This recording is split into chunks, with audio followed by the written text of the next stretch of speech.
All India किसान खेत मजदूर संगठन के आह्वान पर आज हरियाणा के किसान और खेत मजदूर हजारों की संख्या में पंचकुला धरना स्थल पर पहुंचे हैं। आज 25 फरवरी को हम देश के सभी प्रदेशों की राजधानियों में धरने प्रदर्शन कर रहे हैं। हमारी पहली मांग है कि अभी अभी भारत सरकार ने एक नीति जारी की है कृषि बाजार को लेकर, national policy framework on agricultural market. वो उन 3 काले कानूनों की वापसी है जिनको हमने मोदी सरकार को रद्द करने के लिए विवश किया था, लेकिन वो काले कानूनों को फिर ला रहे हैं। तो हमारी मांग है कि इसको रद्द किया जाए।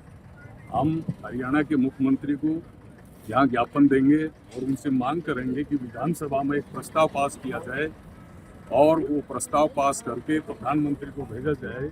हरियाणा विधानसभा ये सिफारिश करे कि ये जो नीति है ये किसान विरोधी है, खेत मजदूर विरोधी है, कृषि विरोधी है, इसको रद्द किया। दूसरा, हम सारे देश में लंबे अरसे से लड़ रहे हैं।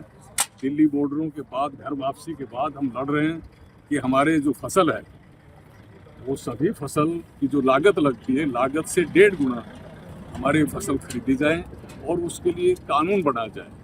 कानून में गारंटी होगी सरकार खुद खरीदे, ताकि मंडी में जो बड़े बड़े पूंजीपति व्यापारी हैं वो हमारी फसलों को औने पौने दामों पर नहीं लूट सकें।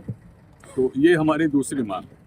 हमारी जो ये MSP की मांग है लागत से 1.5 गुना, स्वामीनाथन किसान आयोग की सिफारिश के मुताबिक इसके हमारे 2 पहलू हैं। पहला ये है कि सरकार खुद खरीद दे लागत से 1.5 गुना दर पर, और दूसरा है कि सरकार खरीद के ये देश के 130 करोड़ जो उपभोक्ता हैं, अगर 5 करोड़ इसमें बड़े निकाल दिए जाए अमीर, तो 130 करोड़ जो गरीब उपभोक्ता हैं उनको सार्वजनिक वितरण प्रणाली से सस्ती दर पर उपलब्ध कराए। वो सरकारी क्या है जो देश के किसानों को उनकी फसल के सही दाम नहीं दिला सके और देश के गरीबों को सही से खाना नहीं दे सके। इसके अलावा ये जो भारत सरकार है, बीजेपी सरकार है, वो देश को गुमराह कर रही है।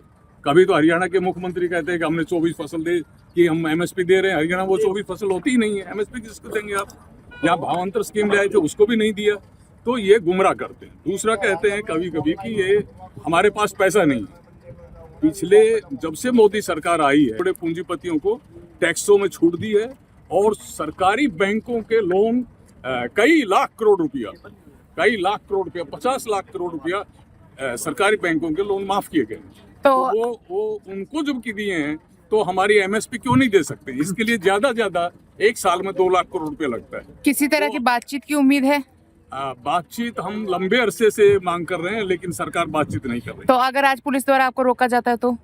हम रोका जाता है तो ये हमारी व्यवस्था होगी, लेकिन ये अन्याय, ये एक फासिस्ट तरीका होगा, ये जनतंत्र का कुठाराघात होगा, जनतंत्र को कुचलना होगा। क्यों नहीं मुख्यमंत्री के आवास पर हमको नहीं जाने दिया जाएगा?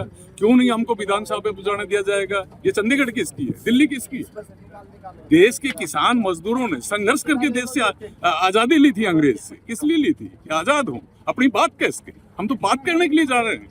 तो ये जैसे हम देश के किसान दिल्ली जाना चाहते हैं, वो नहीं जाने दे रहे हैं, लाठी गोली चला रहे हैं। तो हम कह देना चाहते हैं कि देश की जो राजधानी है ये जनता की है, ये तैमूर लोगों की नहीं है, ये नादिर शाहों की नहीं है। या किसी तरह का नोटिस आपको दिया गया हो? हमने नहीं। आपको किसी तरह का नोटिस दिया गया हो? आज पुलिस वाले ने, हम जब आए थे तो आए और उन्होंने हमसे कहा कि हाई कोर्ट की वो इंस्ट्रक्शन है, फला है, आप जुलूस नहीं कर सकेंगे। हमने कहा कि शांतिपूर्ण जुलूस करने के लिए इजाजत होनी चाहिए, नहीं तो ये पिंजरा हो जाएगा, ये पिंजरा हो जाएगा। ये प्रदेश का जनतंत्र इस धरना स्थल के अंदर एक पिंजरे में बदल जाएगा। ये फासिस्ट कदम होगा। तो आप आगे बढ़ेंगे? विरोध करते हैं हम आगे। हम 2 बजे तक यहाँ सभा करेंगे। 2 बजे के बाद जुलूस लेकर हम ज्ञापन देने के लिए जाएंगे।